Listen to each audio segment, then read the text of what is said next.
মৰমৰ ছাত্ৰ-ছাত্ৰীসকল, আশা কৰিছোঁ তোমালোক সকলোৱে কুশলে আছা আৰু গুৰুদক্ষিণা শিক্ষক পাঠটিৰ ওপৰত যুগুত কৰা প্ৰথম ভিডিঅ'টো সকলোৱে চালা।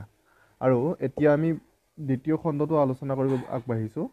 তোমালোক সকলোৱে ভিডিঅ'টো মনোযোগেৰে চাবা। আমি প্ৰথম ভিডিঅ'টোত পাঠটো পঢ়িলোঁ আৰু কিছুমান মূল বিষয়বস্তু পাঠটোৰ মূল বিষয়ে আমি জানিব পাৰিলোঁ। কিন্তু এতিয়াও পাঠভিত্তিক যিসমূহ প্ৰশ্ন আছে তাৰ লগতে ক্ৰিয়াকলাপৰ বিভিন্ন অংশ বাকী আছে। তোমালোকৰ সুবিধাৰ্থে আমি এই পাঠৰ পৰা কিছুমান বিষয় যুগুত কৰি তোমালোকে সহজে জানিব পৰাকৈ তোমালোকৰ আগত দাঙি ধৰিম বুলি এই ভিডিঅ'টো প্ৰস্তুত কৰিলোঁ। তোমালোকে হয়তো পাঠটো যেতিয়া পঢ়িছিলা তেতিয়া কিছুমান পাঠভিত্তিক প্ৰশ্ন পাঠৰ শেষত পাইছা। ইয়াৰ লগতে ক্ৰিয়াকলাপ যিসমূহ তোমালোকৰ দিয়া আছে তাতে 1, 2, 3, 4, 5 তেনেকৈ 10, 11, 12, 13, 17, 18, 19 সিমানলৈকে তোমালোকৰ ক্ৰিয়াকলাপ দিয়া আছে। তাতে বহু ধৰণৰ কিছুমান কাৰ্য তোমালোকক কৰিবলৈ দিয়া হৈছে। এতিয়া সেইখিনি কৰিবৰ কাৰণে হয়তো তোমালোকে নিজেই অসুবিধা পাব পাৰা। এই ভিডিঅ'টোত তোমালোকৰ সেই ক্ৰিয়াকলাপসমূহ কৰিবলৈ সুবিধা হ'বৰ বাবে মই কিছুমান বিষয় সহজকৈ তোমালোকক ক'বলৈ ওলাইছোঁ।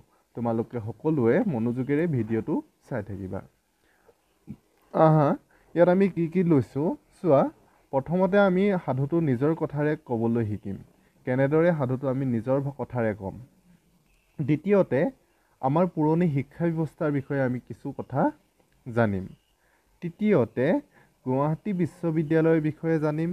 চতুৰ্থতে জাতক কি, তোমালোকৰ পাঠ্যপুথিতে আছে, জানো আহা বুলি এটা অংশ দিয়া আছে বক্স এটাৰ ভিতৰত।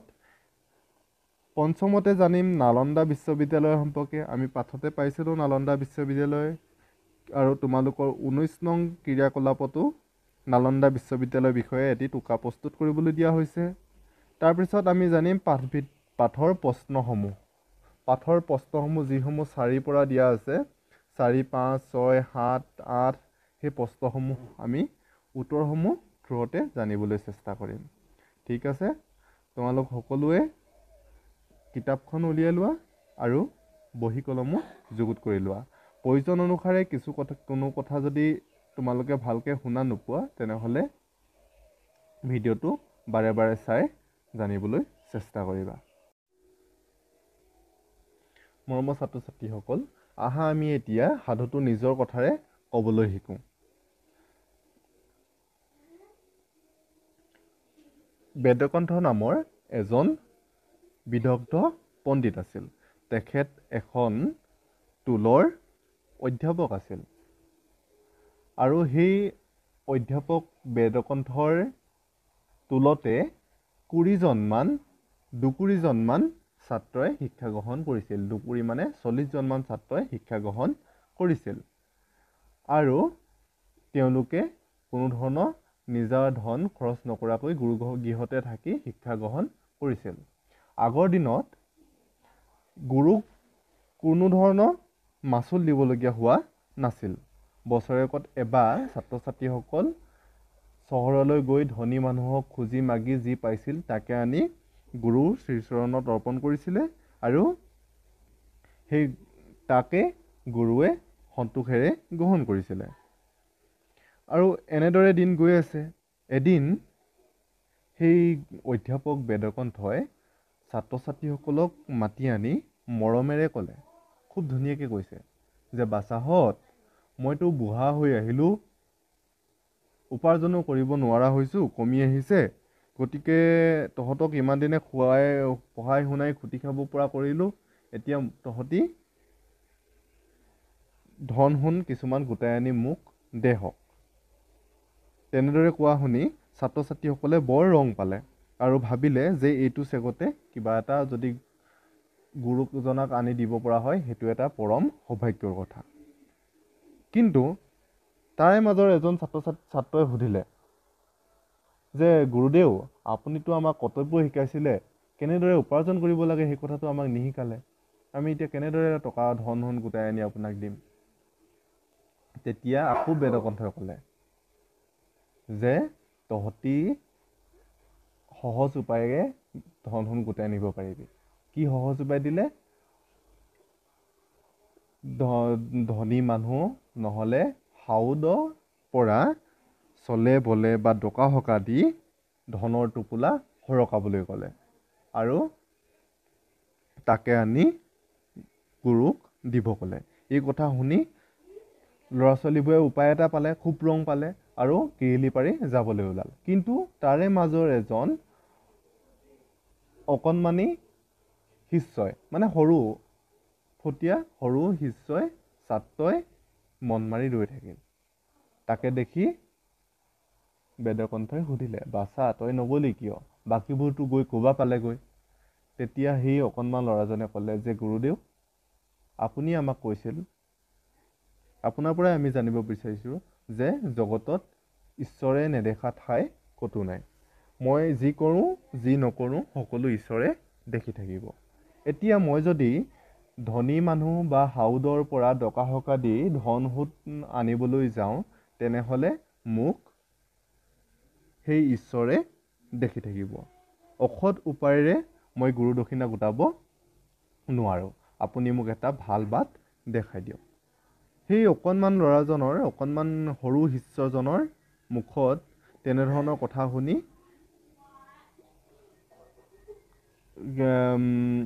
অধ্যাপক বেদকণ্ঠই বহুত মানে ভাল পালে আৰু ছাত্ৰজনক ধন্যবাদ দিলে। সেই ছাত্ৰজনৰ নাম আছিল সত্যবত। আৰু ধন্যবাদ দিলে আৰু লগতে ক'লে যে তেওঁ সেই ইমান দিনে পঢ়াই শুনাই কি শিকিলে তাৰ এটা পৰীক্ষাহে লৈছিলে। আৰু সেই পৰীক্ষাটোত বাকী ছাত্ৰ ছাত্ৰীসকল যিসকল দৌৰি গুচি গ'ল, তেওঁলোক উত্তীৰ্ণ হ'ব নোৱাৰিলে। মাথো সেই বেদকণ্ঠহে সত্যবত উত্তীৰ্ণ হ'ল। এইখিনিয়ে হ'ল কাহিনী, সাধুটোৰ মূল কাহিনীটো। এতিয়া তোমালোকেও এনেধৰণে সাধুটো তোমালোকৰ মা দেউতাৰ আগত, ভাইটি ভণ্টিৰ আগত ক'বলৈ চেষ্টা কৰিবা নিজৰ কথাৰে। অৰ্থাৎ তোমালোকে যেনেকৈ শিকিছা, যি বুজিছা তাকে ক'ব লাগে। ঠিক আছে? আশা কৰিছোঁ তোমালোকে নিজৰ কথাৰে এনেধৰণে ক'বলৈ চেষ্টা কৰিবা। প্ৰয়োজন হ'লে পুনৰ এবাৰ মই কোৱা কথাখিনি শুনি চাবা।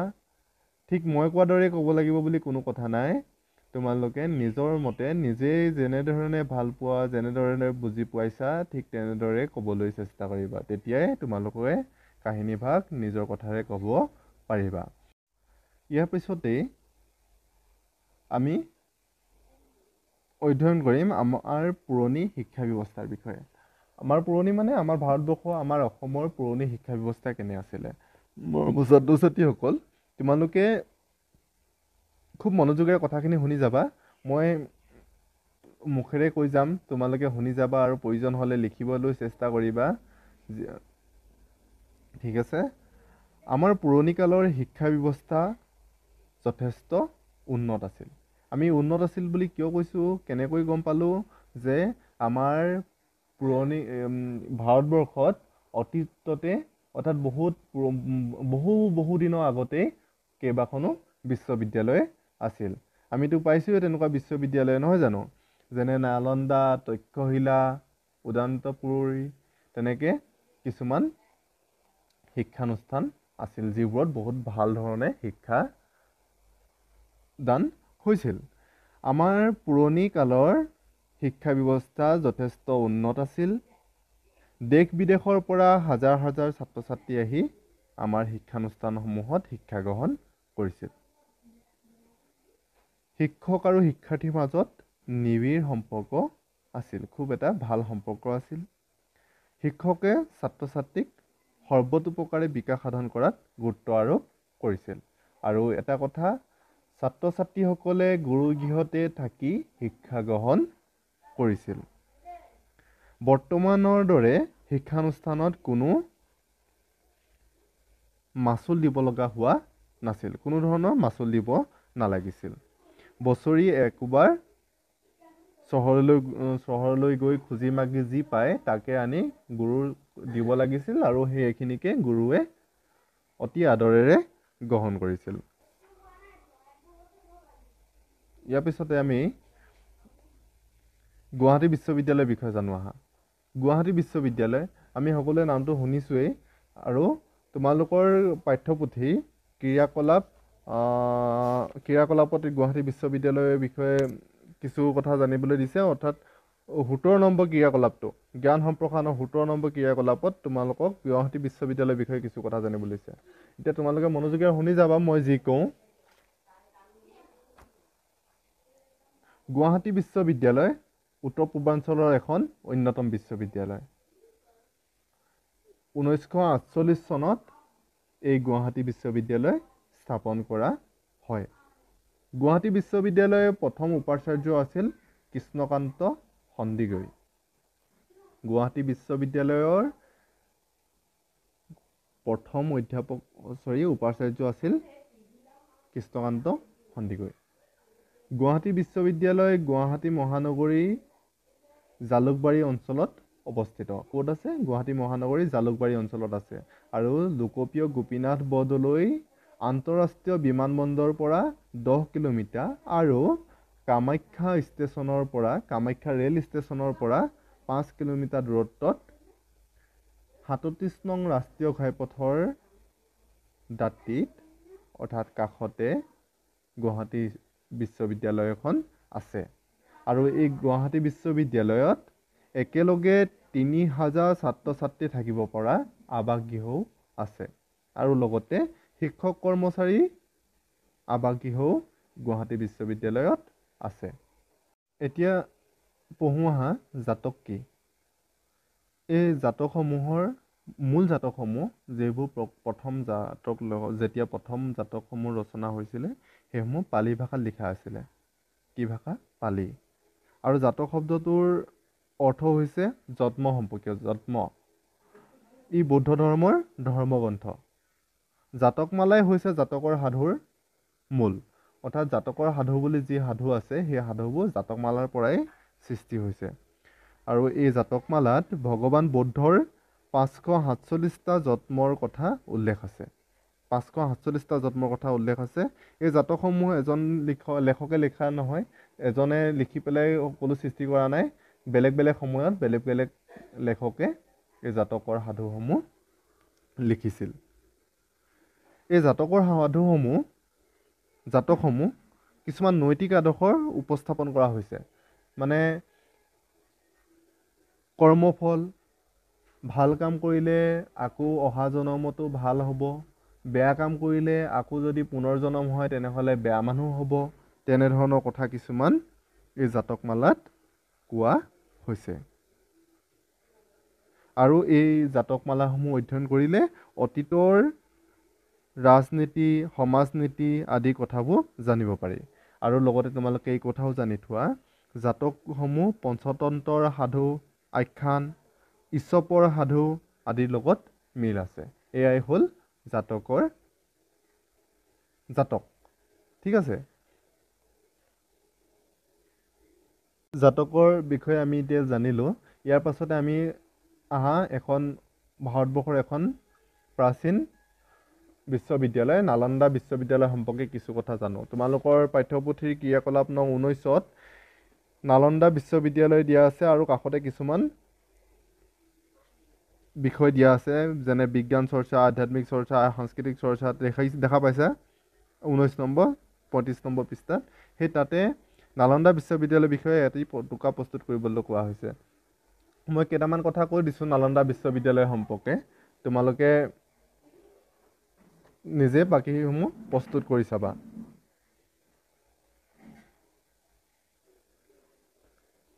নালন্দা বিশ্ববিদ্যালয়ে ভাৰতবৰ্ষৰ ঐতিহ্য বহন কৰিছে। এই নালন্দা বিশ্ববিদ্যালয় এটা সময়ত ভাৰতবৰ্ষৰ এখন উন্নত আৰু প্ৰসিদ্ধ বিশ্ববিদ্যালয় আছিল। দেশ বিদেশৰ বহু শিক্ষাৰ্থীয়ে এই নালন্দা বিশ্ববিদ্যালয়ত শিক্ষা গ্ৰহণ কৰিছিল।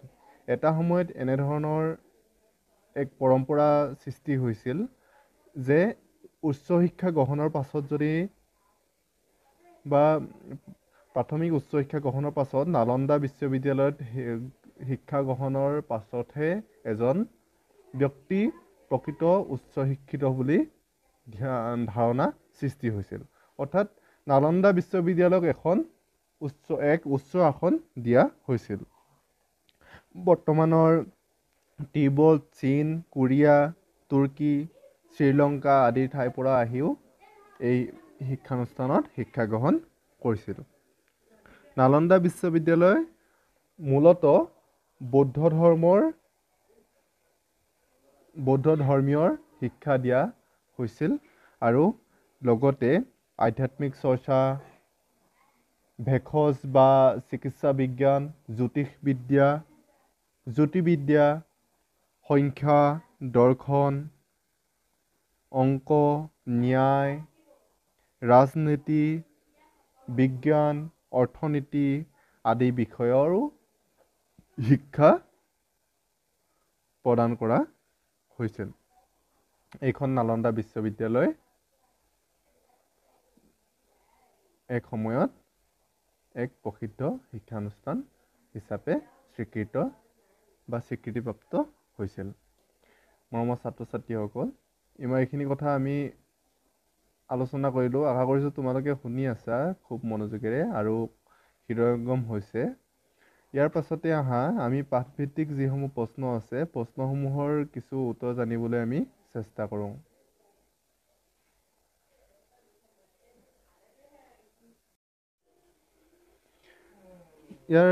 ইয়াৰে প্ৰশ্ন তোমালোকে কিতাপখন উলিয়াই ল'বা।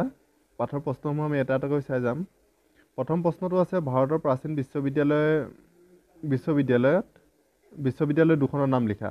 প্ৰাচীন বিশ্ববিদ্যালয় দুখন ইয়াতে আছে, তক্ষশিলা, উদান্তপুৰী, নালন্দা ইত্যাদি। এইটো হ'ল তোমালোকৰ ক নম্বৰ প্ৰশ্নৰ উত্তৰ। আৰু খ নম্বৰত দিয়া আছে, লুইত দাঁতিৰ কোন ঠাইত এখন বিশ্ববিদ্যালয় আছিল? এয়া হ'ল নগাঁও জিলাৰ শিলঘাট অঞ্চলৰ লুইত দাঁতিত। এয়া হ'ল তোমালোকৰ খ প্ৰশ্নৰ উত্তৰ। গ প্ৰশ্নত আছে, বশিষ্ঠ আশ্ৰমৰ টোলৰ অধ্যাপকজনৰ নাম কি? অধ্যাপকজনৰ নাম হ'ল বেদকণ্ঠ। এয়া হ'ল তোমালোকৰ গ প্ৰশ্নৰ উত্তৰ। ঠিক আছে। ইয়াৰ পিছত আমি পাছৰ প্ৰশ্নটো চাওঁ। ছাত্ৰসকলে বছৰেকত একোবাৰ নগৰলৈ কিয় যাব লগা হৈছিল? এই প্ৰশ্নৰ উত্তৰত আমি ক'ম যে তেওঁলোকে বছৰত একোবাৰ নগৰলৈ ধনী মানুহৰ ওচৰলৈ গৈ খুজি মাগি গুৰু দক্ষিণা দিবৰ বাবে নগৰলৈ যাবলৈ ওলাইছিল। তোমালোকে এইখিনি পঢ়ি চাবা। ইয়াতে তোমালোকৰ ঘ নম্বৰ প্ৰশ্নৰ উত্তৰ আছে। গুৰু দক্ষিণা বিচাৰি তেখেতসকলে চহৰলৈ বা নগৰলৈ যাব লগা হৈছিল। ঙ নম্বৰ প্ৰশ্নত আছে, গুৰুৰ পৰামৰ্শ কোনজন ছাত্ৰই গ্ৰহণ কৰিব নোৱাৰিলে? এজন ছাত্ৰ আছিল, তেখেতৰ নাম সত্যব্ৰত। এয়া হ'ল তোমালোকৰ ঙ প্ৰশ্নৰ উত্তৰ। সত্যব্ৰতে গুৰুৰ পৰামৰ্শ গ্ৰহণ কৰিব নোৱাৰিলে। প্ৰকৃত গুৰু দক্ষিণা কোনে দিব পাৰিলে? ইয়াৰ প্ৰশ্নৰ উত্তৰ পাবলৈ হ'লে আমি চাব লাগিব, প্ৰকৃত গুৰু দক্ষিণা দিব পাৰিলে সত্যব্ৰতে, নহয় জানো? সত্যব্ৰতেহে প্ৰকৃত গুৰু দক্ষিণা দিব পাৰিলে, বাকীসকলে প্ৰকৃত গুৰু দক্ষিণা দিব নোৱাৰিলে।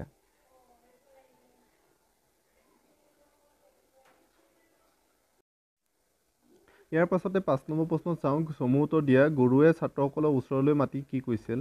গুৰুৱে ছাত্ৰসকলক ওচৰলৈ মাতি কি কৰিছিলে? তোমালোকে সেইটো প্ৰশ্নৰ বাবে উত্তৰ চাব লাগিব।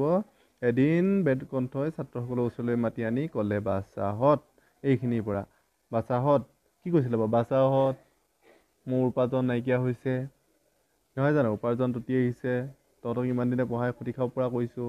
অৰ্থাৎ গুৰু দক্ষিণা বিচাৰিছিলে। ইয়াৰ ২ নম্বৰ প্ৰশ্নটো অৰ্থাৎ খ প্ৰশ্নটোত কোৱা হৈছে, ছাত্ৰসকলক গুৰুৱে কি উপায়েৰে ধন গোটাব অনা পৰামৰ্শ দিছিল? ইয়াৰ উপায়টোত হ'ল, বাছা, তোৰ কথা শুনি বৰ ৰং পালোঁ, খুজি মাগি বেছি গোটাবতো সম্ভৱ নহয়। এই ধনী মানুহক ডকা হকা দি টোপোলা সৰকাবলৈ গুৰুৱে উপায় দিছিলে। গুৰুৰ পৰামৰ্শ পাই ছাত্ৰসকলে কি কৰিলে? গুৰুৰ পৰামৰ্শ পাই ছাত্ৰসকলে কিৰিলি পাৰি যাবলৈ ওলাল। এইটো তোমালোকৰ গ প্ৰশ্নৰ উত্তৰ। ছাত্ৰসকলে কিৰিলি পাৰি যাবলৈ ওলাল। গুৰুৰ অনুমতি পাই সত্যব্ৰতে কি কৰিলে? সত্যব্ৰতে ক'লে, আপোনাৰ পৰাই আমি জানিব পাৰিছোঁ যে, ইয়াৰ পাছৰখিনি চাবা তোমালোকে। অৰ্থাৎ সত্যব্ৰতে ক'লে যে আপোনাৰ পৰা আমি জানিব পাৰিছোঁ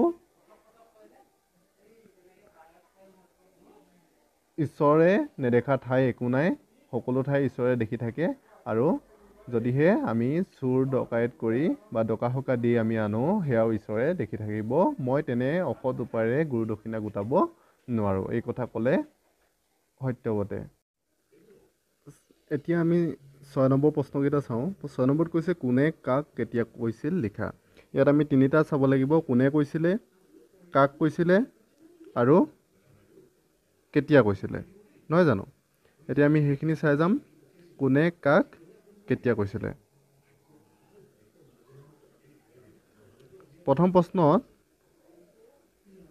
প্ৰশ্ন আছিলে, বাচাহঁত মই বুঢ়া হৈ আহিছোঁ, উপাৰ্জনৰ টুটি আহিছে, তহঁতক ইমান দিনে পঢ়াই শুনাই খুটি খাব পৰা কৰিবলৈ সদায় যত্ন কৰিছোঁ। কথাষাৰ কোনে কৈছিলে? কথাষাৰ কৈছিলে বেদকণ্ঠই। কথাষাৰ কৈছিলে বেদকণ্ঠই। কাক কৈছিলে? ছাত্ৰসকলক। কাক কৈছিলে? ছাত্ৰসকলক। আৰু কেতিয়া কৈছিলে? যেতিয়া বেদকণ্ঠই ছাত্ৰ ছাত্ৰীসকলক কোনো মাচুল নিদিয়াকৈ, মাচুল নোলোৱাকৈ পঢ়াই শুনাই খুটি খাব পৰা কৰিছিল, তাৰ পাছত কৈছিলে। তাৰ পাছৰ প্ৰশ্নটো আছে, আপুনি মাথোন আমাক কৰ্তব্যহে সোঁৱৰাই দিছে, এতিয়া আমি কি উপায়েৰে ধন সোণ গোটাই আনিম, অনুগ্ৰহ কৰি আমাক দিহাই লগাই দিয়ক। এই কথাটো কৈছিলে এজন বয়সীয়াল ছাত্ৰৰে। কোনে কৈছিলে? এজন বয়সীয়াল ছাত্ৰই। কাক কৈছিলে? গুৰু বেদকণ্ঠক। আৰু কেতিয়া কৈছিলে? যেতিয়া গুৰু বেদকণ্ঠই ছাত্ৰ ছাত্ৰীসকলৰ পৰা গুৰু দক্ষিণা হিচাপে ধন সোণ বিচাৰিছিলে, তেতিয়া কৈছিল। পিছৰ প্ৰশ্নটোত চোৱা, আপোনাৰ পৰাই আমি জানিব পাৰিছোঁ পৃথিৱীত এনে ঠাই নাই য'ত ঈশ্বৰ নাই। কোনে কৈছিল? কোনে কৈছিল?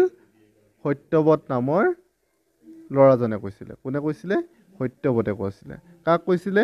গুৰু বেদকণ্ঠক। গুৰু বেদকণ্ঠক কৈছিল। আৰু কেতিয়া কৈছিলে? যেতিয়া বেদকণ্ঠই ছাত্ৰ ছাত্ৰীসকলক গুৰু দক্ষিণা উপাৰ্জনৰ বাবে অসৎ উপায় দেখুৱাই দিছিল, তেতিয়া খোকোজা লগাত সত্যৱত নামৰ শিষ্যজনে বেদকণ্ঠক এই কথা কৈছিল। ঠিক আছে, 6 নম্বৰ প্ৰশ্নটো তোমালোকে নিশ্চয় কৰিব পাৰিবাই। ভালকৈ এবাৰ পঢ়ি চাই ল'বা, হৈ যাব। ইয়াৰ পিছতে 7 নম্বৰটো, তোমালোকে 7 নম্বৰটো নিশ্চয় পাৰিবা। সাধুটো বাৰে বাৰে ক'বলৈ চেষ্টা কৰিবা, পঢ়িবা আৰু নিজৰ কথাৰে ক'বলৈ চেষ্টা কৰিবা। 1 নম্বৰ ক্ৰিয়াকলাপ, 1 নম্বৰ আৰু 2 নম্বৰ প্ৰায় 7 নম্বৰ প্ৰায় একেই। ইয়াৰ পাছতে 8 নম্বৰত আছে তলৰ কথাখিনি মূল ভাৱ লিখা। ইয়াত কৈছে সকলোতে থাকে তেওঁ প্ৰভু ভগৱান, সকলোকে দেখে তেওঁ সৰ্বশক্তিমান, সকলোকে জানে তেওঁ জ্ঞানৰ আকৰ, সত্য তেওঁ, শিৱ তেওঁ পৰম সুন্দৰ। এই প্ৰশ্নৰ কথাখিনিয়ে এইটোকে ক'ব বিচাৰিছে যে ভগৱান, যাক আমি প্ৰভু বুলি কৈছোঁ, যাক আমি ঈশ্বৰ বুলি কৈছোঁ, ভগৱান প্ৰভু সকলোতে থাকে। তেওঁ নথকা জেগা বা ঠাই একো নাই। তেওঁ সৰ্বশক্তিমান, সকলোতকৈ তেওঁ শক্তিমান আৰু তেওঁ সকলো কথা জানে। তেখেতে নেদেখা ঠাইও নাই, তেখেতে নজনা কথাও নাই আৰু তেওঁ সকলোতকৈ শক্তিমান। আৰু তেওঁৱেই শিৱ, তেওঁৱেই সুন্দৰ। ঠিক আছে, এইখিনি কথাই এই কথাখিনিৰ মাজত ক'ব বিচাৰিছোঁ। লিখা সমাৰ্থক শব্দ ধনী, চহকী, দক্ষিণা, দান, উজু, সহজ, টুটি যোৱা, কমি যোৱা, ডাঙৰ, বৃহৎ। এইকেইটা আমি সমাৰ্থক শব্দ পালোঁ। ইয়াৰ পিছতে চাওঁ আহা আমি বিপৰীত অৰ্থ বুজোৱা শব্দ। বিপৰীত অৰ্থ মানে ওলোটাটো। আনন্দ, বিষাদ, ধনী, দুখীয়া, গুৰু, ছাত্ৰ, উজু, কঠিন, প্ৰাচীন আৰু নবীন। এয়া হ'ল বিপৰীত অৰ্থ বুজোৱা শব্দ। আশা কৰিছোঁ যিখিনি আলোচনা হ'ল তোমালোকে কিছু বুজি পাইছা। আৰু যদিহে ধৰিব পৰা নাই, ভিডিঅ'টো পুনৰ এবাৰ চাবা। বাৰে বাৰে চাই থাকিলে নিশ্চয় কথাসমূহ আয়ত্ত কৰিব পাৰিবা। কিবা যদি অসুবিধা পোৱা তেনেহ'লে কমেণ্ট বক্সত জনাই যাবা। সকলোলৈ ধন্যবাদ জনাই আজি আমি পাঠ ইমানতে সামৰণি মাৰিছোঁ। ঠিক আছে, ধন্যবাদ।